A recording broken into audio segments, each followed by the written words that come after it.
Sudah bisa, Pak. Terima kasih. Oke, sip.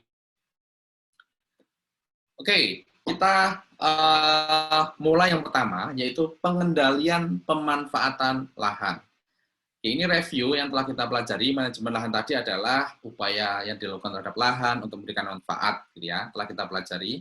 Nah, ini dari sisi pemerintahan, dari sisi governance, gitu ya. Dari sisi pemerintahan manajemen lahan itu, intinya adalah perencanaan dan pengaturan, gitu ya, yang memberikan landasan fisik, landasan hukum, memberikan kerangka, gitu ya, untuk berbagai kegiatan terkait dengan lahan gitu ya. Bisa pembangunan suatu proyek tertentu, bisa pembebasan lahan dan sebagainya. Nah, landasan bagi siapa? Landasan bagi pemerintah, landasan bagi swasta maupun masyarakat gitu ya, pemilik lahan. Jadi intinya itu gitu ya. Jadi manajemen lahan sekali lagi bisa dipandang dari sisi pemerintah gitu ya, bisa dipandang sebagai bentuk perencanaan dan pengaturan yang dilakukan oleh pemerintah dalam rangka untuk memberikan landasan, baik landasan fisik gitu ya ataupun hukum terkait dengan lahan. Bisa berupa pembangunan proyek di suatu lahan tertentu atau pembebasan lahan. Nah, landasan bagi siapa? Landasan bagi pemerintah, swasta dan juga pemilik lahan. Oke, itu adalah esensi dari manajemen lahan gitu ya. Dan kita sudah membahas lingkup manajemen lahan ini ada pengadaan, ada pemanfaatan, dan ada pengendalian lahan. Oke, kita telah pelajari sebelumnya. Oke, ini juga telah kita pelajari, ada 3 hal ini. Nah, sekarang kita akan mempelajari bentuk lain gitu ya, terkait dengan Undang-Undang Nomor 26 Tahun 2007 tentang tata ruang. Nah, di dalam undang-undang ini, penataan ruang itu terdiri dari 3 unsur. Ada perencanaan tata ruang, ada pemanfaatan ruang, dan ada pengendalian pemanfaatan ruang gitu ya. Dan kita bandingkan dengan apa yang telah kita pelajari gitu ya di minggu sebelumnya. Manajemen lahan ada 3 tadi gitu ya. Ada pengadaan tadi, ada pemanfaatan, dan ada pengendalian. Ini sebenarnya sama dengan apa yang telah kita pelajari sebelumnya gitu ya, menurut undang-undang ini. Oke. Yang pertama unsurnya tadi di dalam Undang-Undang Nomor 26 Tahun 2007 tadi adalah bahwa unsur dari penataan ruang adalah perencanaan tata ruang. Nah, ini identik dengan pengadaan ya. Tadi kan di awal saya sudah menyampaikan pengadaan ya berarti perencanaan gitu ya. Berarti sama gitu ya. Yang kedua adalah pemanfaatan, sama pemanfaatan. Yang ketiga adalah pengendalian pemanfaatan ruang. Oke, jadi sebenarnya unsur dari penataan ruang itu ya berarti unsur manajemen lahan yang telah kita pelajari gitu ya. Unsur penataan ruang di dalam Undang-Undang Nomor 26 Tahun 2007 itu ya sama dengan unsur manajemen lahan yang telah kita pelajari gitu ya. Ada pengadaan, pemanfaatan dan pengendalian. Oke. Kita bahas satu persatu perencanaan tata ruang. Perencanaan tata ruang sesuai dengan namanya gitu ya, berarti ya ini suatu proses untuk menghasilkan RT gitu ya, rencana tata ruang wilayah. Kita sudah belajar sebelum UTS, RT RW itu ada struktur ruang dan ada pola ruang gitu ya. Mungkin kalau lupa bisa dilihat lagi gitu ya. Tapi intinya perencanaan tata ruang seperti itu. Nah, kalau pemanfaatan ruang ini intinya adalah mewujudkan struktur ruang dan pola ruang sesuai dengan rencana melalui penyusunan dan pelaksanaan program serta pembiayanya. Ya, mungkin kalau bingung, nggak perlu kalian hafalkan gitu ya. Pemanfaatan ruang ya berarti penggunaan ruang gitu ya. Bagaimana kita bisa mengutilisasi ruang, utilisasi lahan gitu ya. Secara spesifik ruang ini kan berarti lahan gitu ya, atau tanah di perkotaan. Kemudian yang ketiga adalah pengendalian pemanfaatan. Ini untuk tertib tata ruang. Tertib tata ruang artinya apa? Ya agar pemanfaatan tadi itu sesuai dengan rencananya. Gitu ya. Oke, ini telah kita pelajari. Oke. Nah, inilah poin kita gitu ya, saat kita membahas pengendalian pemanfaatan ruang. Apa saja tools yang bisa digunakan oleh pemerintah agar pemanfaatan lahan, pemanfaatan ruang itu sesuai dengan rencananya. Oke. Jadi ini adalah ada 4 jenis tools pengendalian pemanfaatan ruang. Yang pertama nanti kita akan bicara tentang zonasi, yang kedua nanti kita akan bicara tentang perizinan, yang ketiga nanti kita akan bicara tentang insentif dan disinsentif, dan yang terakhir kita akan bicara tentang sanksi. Gitu ya. Jadi ada 4 jenis pengendalian pemanfaatan ruang ini. Sekali lagi, yang pertama adalah zonasi, yang kedua adalah perizinan, yang ketiga adalah insentif dan disinsentif, dan yang keempat adalah sanksi. Ya. Oke, kita bahas satu persatu. Yang pertama adalah zonasi. Oke, zonasi itu intinya adalah kita membagi suatu wilayah di perkotaan menjadi zona-zona tertentu. Di mana setiap zona atau blok itu mempunyai peruntukannya masing-masing. Itu zonasi ya, atau zoning gitu ya. Jadi sekali lagi zonasi atau zoning ini adalah kita membagi suatu lahan perkotaan, suatu kawasan perkotaan menjadi zona-zona atau blok-blok tertentu, dan masing-masing blok itu mempunyai peruntukannya masing-masing. Nah, setiap zona itu kemudian bisa kita bagi menjadi sub-zona, gitu ya. Intinya seperti itu, zonasi.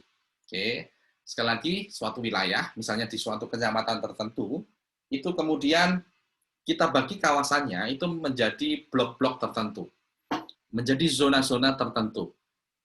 Dan setiap zona tadi mempunyai peruntukannya masing-masing. Contohnya seperti ini. Ini adalah zonasi yang ada di DKI Jakarta. Jadi zonasinya mungkin seperti ini, ya. Ada blok untuk hutan kota, untuk taman kota, pemakaman, jalur hijau, dan seterusnya, ya. Termasuk yang hitam ini zona yang ekonomi, ya, untuk perkantoran, perdagangan, jasa, industri, pergudangan, dan sebagainya. Nah, sekali lagi ini masing-masing zona ini mempunyai peruntukannya masing-masing. Oke, kita aplikasikan ke peta, gitu ya. Jadi seperti ini sebenarnya zonasi. Oke. Wilayah dibagi-bagi menjadi blok-blok, ya. Kalau ini agak lebih jelas diwarnai, ya. Ada yang warna merah, ungu, kuning, seterusnya, ya. Masing-masing warna ini mempunyai berarti zona tertentu yang memiliki suatu fungsi yang tertentu pula, gitu ya. Misalnya kalau yang merah ini adalah zona pemerintahan, gitu ya. Yang merah itu pemerintahan. Oke, kemudian yang ungu ini ada perkantoran, gitu ya. Di mana subnya ada perkantoran dan ada perdagangan dan jasa. Oke, kemudian yang hijau ini ada yang berupa taman, kemudian hijau bergaris, berarti ini adalah zona rumah susun, gitu ya. Dan seterusnya, gitu ya. Nanti kalian bisa lihat sendiri. Intinya adalah ini dilakukan sekali lagi agar pemanfaatan sesuai dengan rencana. Maka dilakukan zoning ini agar setiap pemanfaatan itu tidak bertentangan dengan rencananya, tidak bertentangan dengan tata ruangnya. Oke, intinya seperti itu. Itu zonasi. Oke, jadi yang pertama tadi kita sudah belajar tentang zonasi. Nah, yang kedua ini kita akan belajar tentang perizinan, gitu ya. Nah, perizinan ini masih berkaitan dengan zonasi sebenarnya. Jadi perizinan ini juga digunakan sebagai upaya untuk pengendalian pemanfaatan ruang. Oke. Jadi setiap ada pembangunan, ya mungkin untuk tempat tinggal, mungkin untuk ruko, untuk kios, mungkin untuk perdagangan dan sebagainya, harus memperoleh izin dulu dari pemerintah daerah. Oke. Tujuannya apa? Ya tujuannya agar tidak melanggar tata ruang yang telah ditetapkan, tidak melanggar zonasi yang telah dibentuk, gitu ya. Jadi sekali lagi ini kenapa saya bilang ini masih terkait, ya karena izin ini nantinya akan berkaitan dengan zonasi juga. Nah, kalau sampai ada pemanfaatan ruang, jadi yang tidak sesuai dengan tata ruang, baik itu berizin maupun tidak berizin, nanti akan dikenakan sanksi, ya. Ada sanksi administratif, pidana penjara, dan sanksi denda, gitu. Nah, kenapa yang sudah berizin kok masih bisa dikenakan sanksi? Karena gini, karena mungkin izin yang dikeluarkan itu disalahgunakan oleh pejabat yang berwenang. Artinya seharusnya tidak memperoleh izin, tetapi diberi izin. Nah, kalau seperti ini, maka pemanfaat ruang itu juga akan dikenakan sanksi, ya, termasuk pejabatnya yang mengeluarkan tadi akan dikenakan sanksi. Ya. Oke, itu terkait dengan perizinan. Jadi intinya kita sudah belajar zonasi, yang kedua perizinan, yang ketiga insentif dan disinsentif. Kita tadi sudah belajar zonasi, kita belajar perizinan, dan ini bentuk yang ketiga, insentif dan disinsentif.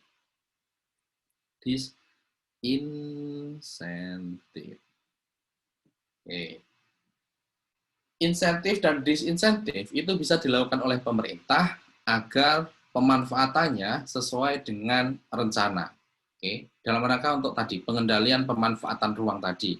Nah, insentif dan disinsentif ini berbeda. Kalau insentif itu adalah memberikan insentif, artinya memberikan mungkin imbalan gitu ya, atau suatu bentuk yang bisa dikatakan sifatnya positif gitu ya, agar pelaksanaan kegiatan yang dilakukan oleh masyarakat itu sesuai dengan rencana tata ruang. Ya, misalnya insentifnya apa? Ya sarana dan prasarana, gitu ya. Dibangun sarana dan prasarana. Di misalnya sarana prasarana untuk meningkatkan intensitas perdagangan, gitu ya.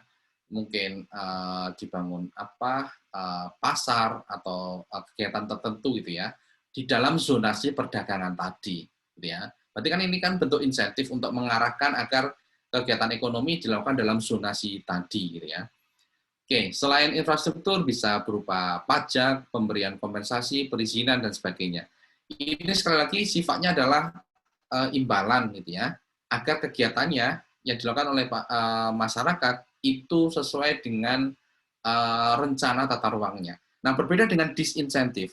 Kalau disinsentif, ini tujuannya sama, tujuannya adalah untuk pengendalian pemanfaatan ruang gitu ya, agar pelaksanaan kegiatan sesuai dengan rencana tata ruang, tapi sifatnya adalah disinsentif, mencegah agar tidak dilanggar, gitu ya. Nah, contohnya pencegahan agar tidak dilanggar apa? Akan memberikan kompensasi atau penalti, gitu ya, kalau dilanggar. Oke. Kemudian pembatasan penyediaan sarana prasarana, misalnya kalau di hutan kota ya tidak dikasih prasarana dan sarana, gitu ya, agar tidak digunakan untuk kegiatan ekonomi dan seterusnya. Ini sifatnya disinsentif. Jadi kalian harus bisa membedakan insentif dan disinsentif ini, gitu ya.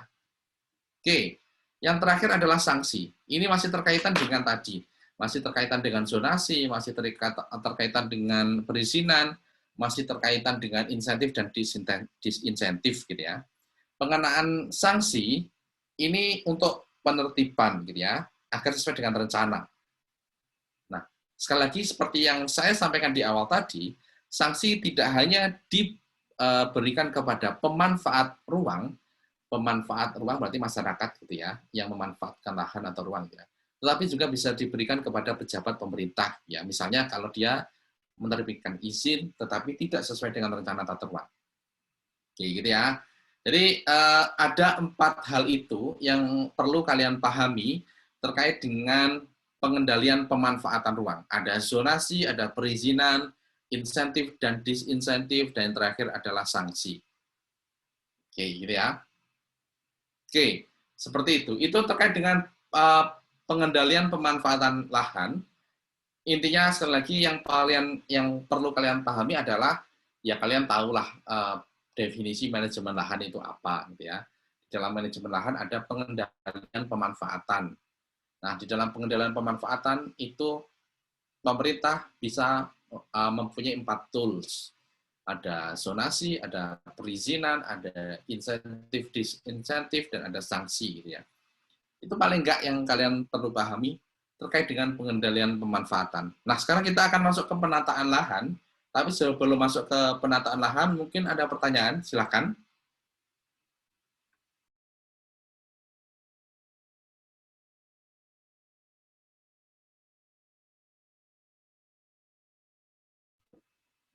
Oke, kalau nggak ada pertanyaan, karena memang waktu itu sudah terbatas ya, kita belum, oke lah.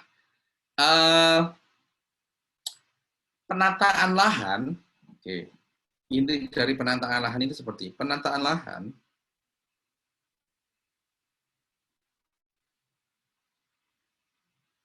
ini dilakukan agar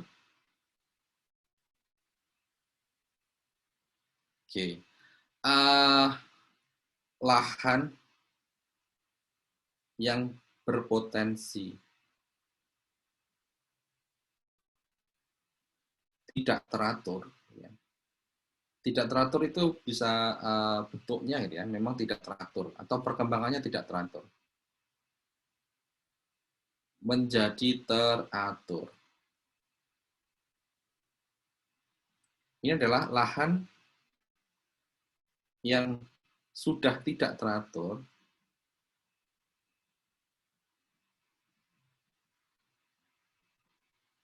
ini menjadi teratur gitu ya. Nah, ini bentuknya adalah ini akan dilakukan dengan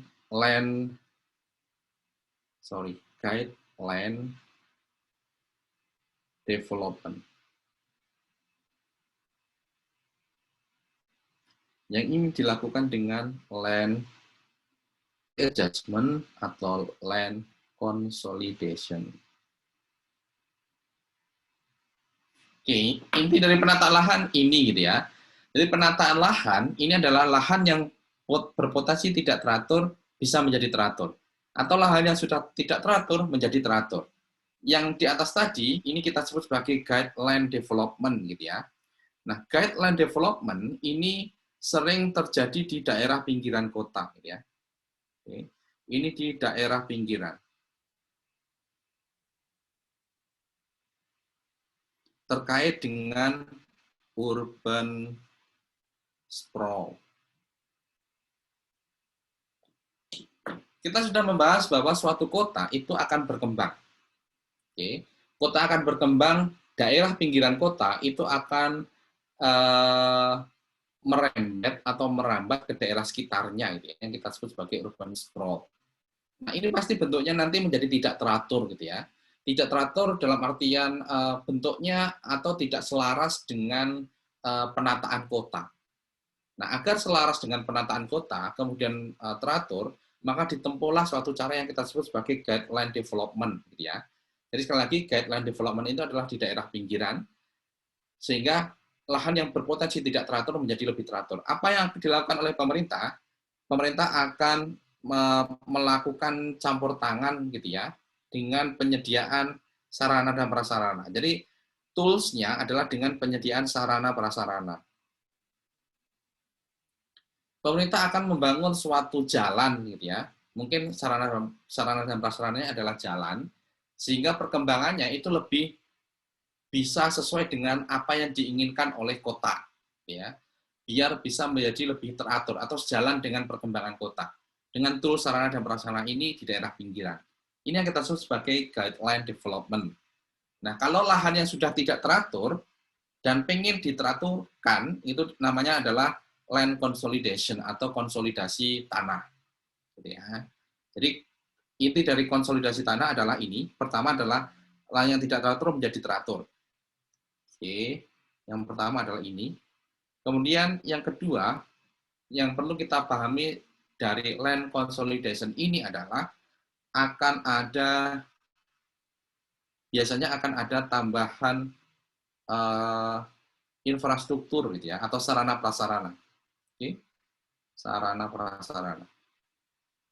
Jadi yang awalnya tidak teratur diubah menjadi teratur. Jadi konsepnya adalah pemilik lahan akan menyerahkan kepada pemerintah. Pemerintah di sini adalah BPN gitu ya. Seolah menyerahkan lahannya, oke lah lahannya aku serahkan, kamu atur gitu ya.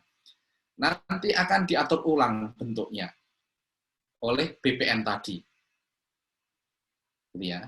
Nah, selain diatur ulang, bentuknya diatur ulang, akan diberi tambahan fasilitas di daerah itu gitu ya. Sekalian gitu ya, dikasih fasilitas umum. Oke. Nah, akibatnya apa? Akibatnya adalah lingkungannya akan lebih bagus. Ya, lingkungannya akan lebih asri gitu ya. lingkungannya akan lebih terkendali dari sisi lingkungan. Kemudian, tapi sebab lain misalnya adalah dari sisi luas tanahnya, luas tanah peserta akan berkurang. Kenapa berkurang? Karena sebagian akan digunakan untuk sarana dan prasarana tadi gitu ya. Jadi oke lah, lahan diserahkan, kamu desain ulang deh lahannya menjadi lebih teratur seperti apa kepada BPN gitu ya. Oke, didesain ulang, batasnya diganti-ganti, ditambah sarana dan prasarana, sisanya akan dibagi sesuai dengan proporsional yang menyerahkan tadi gitu ya, tapi bentuknya lebih teratur. Jadi konsekuensinya adalah luas tanah akan berkurang karena apa? Karena ada tambahan sarana dan prasarana di lahan itu. Oke, kemudian biasanya harga tanah akan naik. Harga tanah akan naik karena sifatnya lebih teratur tadi, bentuknya lebih teratur tadi gitu ya. Nah, karena ini ribet gitu ya, perlu adanya persetujuan dari masyarakat dan sebagainya, ini memerlukan partisipasi aktif masyarakat. Partisipasi aktif masyarakat. Bentuknya apa? Bentuknya adalah 85% harus setuju dilakukan konsolidasi tanah itu. Dan 85% ini harus meliputi minimal luas tanahnya juga 85% gitu ya. Karena tadi gitu ya, karena tanah kan akan dirombak bareng-bareng gitu ya di suatu wilayah gitu ya. Jadi yang punya tanah 85%-nya harus setuju. Baru bisa dilakukan konsolidasi tanah itu. 85% ini bukan hanya dalam jumlah pemilik, tetapi harus mencakup minimal 85% luas tanahnya. Gitu ya. Oke, nah biasanya land consolidation ini dilakukan di daerah-daerah bencana. Ada beberapa lainnya, tetapi ini land consolidation ini sering dilakukan di daerah bencana. Oke, kemarin kita sudah disinggung misalnya di Aceh gitu ya. Nanti kita singgung juga, nanti kita pelajari juga di daerah Samarinda juga pernah melakukan konsolidasi tanah gitu ya. Oke, itu konsepnya. Kita ulangi konsepnya dengan slide gitu ya. Oke, kita tadi sudah belajar guideline development itu di pinggiran kota. Tujuannya apa? Untuk mengarahkan pertumbuhan gitu ya, sehingga memberikan nilai tambah bagi kawasan perkotaan. Jadi konversi lahan pertanian menjadi perkotaan ini sesuai dengan rencana perkembangan kota. Ya, intinya guideline development di daerah pinggiran. Jadi daerah pinggiran di mana konversi lahan pertanian menjadi perkotaan, ini kan definisi urban sprawl sebenarnya, ini sesuai dengan perkembangan kota gitu ya, atau yang diinginkan dalam perkembangan kota. Nah, tools-nya bisa penyediaan sarana dan prasarana gitu ya. Oke, contohnya seperti ini. Ini adalah yang sebelah kiri, ini adalah suatu wilayah perkotaan di mana pinggirannya ini masih daerah perdesaan gitu ya. Kita lihat yang perkotaan bangunannya lebih rapat gitu ya. Mungkin ini perumahan atau mungkin industri, di sebelahnya adalah masih pertanian. Nah, ini akan ini mungkin perkembangannya awalnya adalah tidak teratur. Kita lihat bentuknya tidak teratur, bentuk sawahnya tidak teratur, ada konsentrasi rumah yang mulai tidak teratur dan seterusnya. Nah, kemudian yang kanan ini adalah dengan menyediakan jalan gitu ya, membangun jalan, sebagai bentuk tools tadi, sehingga perkembangannya menjadi teratur. Sawah juga didesain ulang menjadi lebih teratur. Nanti perkembangannya kalau mau merembet gitu ya, ada perumahan atau mungkin ada industri yang akan merembet ke daerah pertanian akan lebih teratur juga gitu ya. Itulah guideline development dilakukan di daerah pinggiran gitu ya. Sehingga potensi yang tidak teratur bisa dihindari. Oke, sekarang konsolidasi tanah. Oke. Ini konsepnya seperti apa yang saya sampaikan tadi gitu ya. Kalau secara gambar mungkin seperti ini. Yang sebelah kiri ini adalah suatu wilayah, ini gambar yang hiperbolik gitu ya. Yang mungkin hiperbolik tapi bisa memberikan gambaran apa itu konsolidasi tanah. Yang sebelah kiri ini adalah suatu daerah yang tidak teratur, kemudian ditata ulang yang kanan inilah hasil setelah konsolidasi, gitu ya. Gambarannya juga seperti ini, yang kiri awalnya tidak teratur, yang kanan setelah konsolidasi tanah menjadi lebih teratur, gitu ya. Bentuknya lebih teratur, kemudian ditambah dengan sarana dan prasarana. Kita lihat ada sarana dan prasarana yang ditambah, misalnya kalau di kanan ini kita lihat ada rumah ibadah, kemudian ada untuk pendidikan, dan seterusnya. Oke, itu konsolidasi tanah. Oke, pelaksanaannya sekali lagi karena perlu partisipasi masyarakat, sekurang-kurangnya 85% harus setuju. Oke, pelaksanaannya seperti ini, prioritasnya adalah untuk pengembangan wilayah, untuk nanti kalian baca sendiri, ada peremajaan kota, optimalisasi tanah pertanian, mungkin untuk daerah yang bencana atau konflik, dan juga untuk konsolidasi tanah vertikal. Maksud dari konsolidasi tanah vertikal adalah pembangunan rumah susun. Oke, ini ada dua kasus yang menjadi contoh konsolidasi tanah yang pernah terjadi, yaitu di Samarinda dan di Aceh. Kalau di Samarinda ini adalah kasusnya adalah adanya kebakaran, gitu ya, kebakaran di pasar, pertokoan, dan mungkin ada residensial perumahannya, gitu ya. Tahun 85 tahun sampai dengan 86. Ini pertama harus ada partisipasi masyarakat. Jadi masyarakat harus setuju dulu, gitu ya.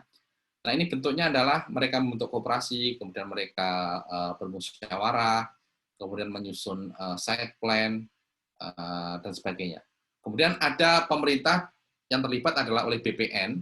Jadi BPN itu nanti akan memberikan arahan administratif, melakukan pengukuran, dan setelah itu memberikan sertifikat setelah adanya konsolidasi tanah, gitu ya. Itu di Samarinda, kasusnya adalah sekali lagi kebakaran. Kalau di Aceh juga seperti itu.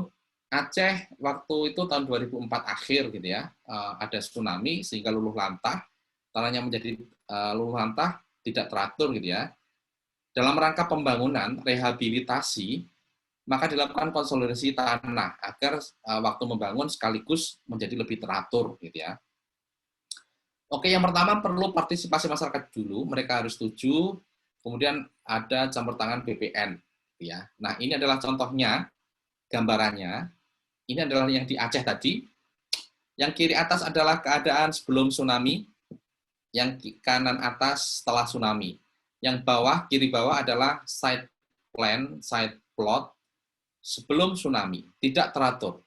Nah, sebelah kanan ini yang bawah, ini setelah adanya konsolidasi tanah, gitu ya.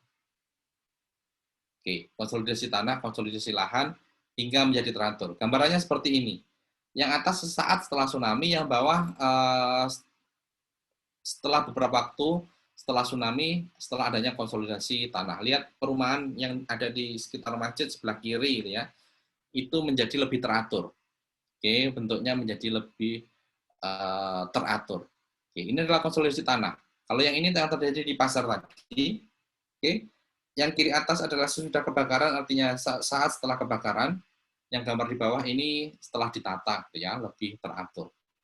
Oke, itu contoh dari konsolidasi lahan, gitu ya, konsolidasi tanah yang ada di Samarinda. Oke, materi kita selesai selama 1 semester ini. Jadi ini materi terakhir dari saya. Nanti detailnya bisa kalian baca di modul, tapi paling enggak sebenarnya kalau untuk menjawab UAS cukup dengan apa yang saya terangkan tadi, gitu ya. Cukup dari slide tadi, gitu ya. Tapi kalau kalian pengen mendetailkan, pengen paham terkait dengan manajemen lahan ini, silahkan dibaca di modulnya yang telah saya kirim di Google Classroom sama di WhatsApp sudah saya kirimkan juga, gitu ya. Oke, silakan. Ada pertanyaan terkait dengan materi dulu? Masih ada 7 menit ya. Oke. Sip. Oke, temuan terakhir ya, kalau nggak ada pertanyaan, kita ngobrol sedikit, gitu ya. Mungkin nanti waktunya lebih dari 16.30, ada tambahan mungkin 5 menit dari 30. Yang pertama saya minta maaf, gitu ya. Mungkin selama saya mengajar ada kesalahan, gitu ya. Kesalahannya apa? Kesalahannya mungkin dari sisi materi, ada materi yang mungkin menjelaskannya terlalu cepat, mungkin ada salah menjelaskan. Dari sisi jadwal, mungkin saya beberapa kali mendesain ulang jadwal gitu ya, melakukan pindah jadwal, termasuk hari ini saya pindah jadwal karena kadang-kala ada penugasan dadakan gitu ya. Kalau di minggu ini sudah saya antisipasi di minggu sebelumnya, karena memang ada jadwal gitu. Ada jadwal asesmen dosen, jadi saya dapat Selasa dan Rabu, jadi Selasa Rabu saya alihkan gitu ya, Rabu awal saya alihkan. Jadi saya minta maaf kalau ada hal-hal seperti itu gitu ya. Tapi yang kedua, saya juga minta maaf yang menjadi dosen PA gitu ya. Mungkin kurang intensitas kita bertemu untuk PA karena memang keterbatasan gitu ya. Kalau di PJJ agak susah kan. Dan mungkin semoga kalian memang nggak ada masalah gitu ya. Karena setelah saya lihat memang cuma mungkin 5 sampai 6 orang yang, jadi saya harapkan memang saya minta maaf itu. Kemudian yang kedua, yang kedua adalah saya suka kelas ini gitu ya. Dari penugasan, dari mungkin kuis, menjawab UTS, dan semoga nanti UAS-nya gitu ya, lancar juga. Ya, puas dengan ini, dan saya suka, saya bangga bisa mengajar kelas ini ya, menjadi bagian dari kelas ini. Oke, itu yang kedua. Kemudian yang ketiga, saya cuma berharap gitu ya, saya yakin nggak semua materi yang saya sampaikan itu akan kalian gunakan gitu ya. Mungkin ya sedikit lah yang kalian gunakan gitu ya. Tapi saya ingin berpesan di sini gitu ya, yang sebenarnya sering saya kasih pesan ke kalian gitu ya. Pertama adalah terkait dengan integritas gitu ya. Oke lah, nanti kalian akan bekerja ya, menjadi ASN dimanapun ini ya, di Kementerian Keuangan, non Kementerian Keuangan, atau pemerintah daerah. Jadi kalian perlu menjaga integritas ya. Integritas bisa dimulai dari kecil-kecil, termasuk nanti waktu mengerjakan UAS. Oke, kalau nggak boleh kerjasama ya jangan kerjasama gitu ya. Terkait dengan nilai nanti asalkan kalian bisa sudah berusaha gitu ya, sudah berusaha menjawab walaupun gitu ya. Tapi kalau sudah berusaha kan kelihatan. Insya Allah aman lah gitu ya di kelas ini gitu ya. Kalau terkait dengan nilai. Tapi kalau integritas silakan. Kalau integritas tetap perlu kalian pertahankan gitu ya, perlu kalian tegakkan. Karena itu menjadi dasar kalian nanti sampai ke depannya. Ya, dasar tingkah laku kalian ke depannya yang akan selalu dibawa gitu ya, dimanapun berada. Saya sering menekankan gitu ya, integritas untuk kalian sendiri, untuk keluarga, untuk kampus ini. Ya selalu jaga integritas itu gitu ya. Kemudian yang kedua, terkait dengan menghadapi UAS ini, oke lah, stres biasa gitu ya.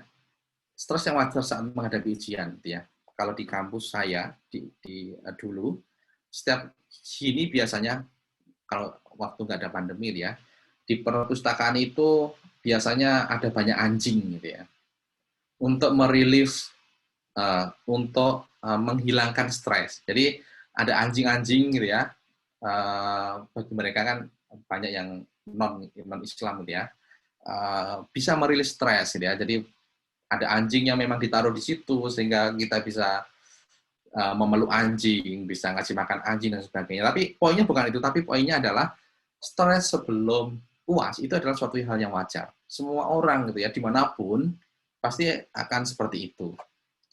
Kalau di sana di US juga misalnya, kalau UAS menjelang UTS atau UAS, perpustakaan dibuka 24 jam gitu ya, bebas ngapain aja gitu ya, di perpustakaan untuk belajar, mungkin untuk istirahat, atau mungkin untuk apapun gitu ya, karena memang stres ya. Tapi yang saya harapkan adalah jangan sampai stres ini mengganggu kalian gitu ya. Cepat minimalisasi stres itu gitu ya. Dengan kegiatan apa? Kegiatan yang menyenangkan lah. Menurut kalian masing-masing kan punya yang berbeda gitu ya. Tapi jangan sampai suatu hal yang negatif gitu ya.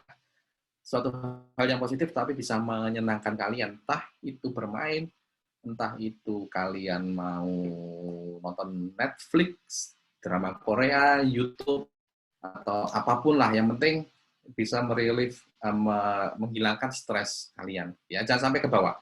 Jangan sampai ke bawah. Tetapi jangan sampai kebablasan juga. Hanya sementara aja. Setelah itu balik lagi fokus untuk belajar dan mempersiapkan di UAS gitu ya.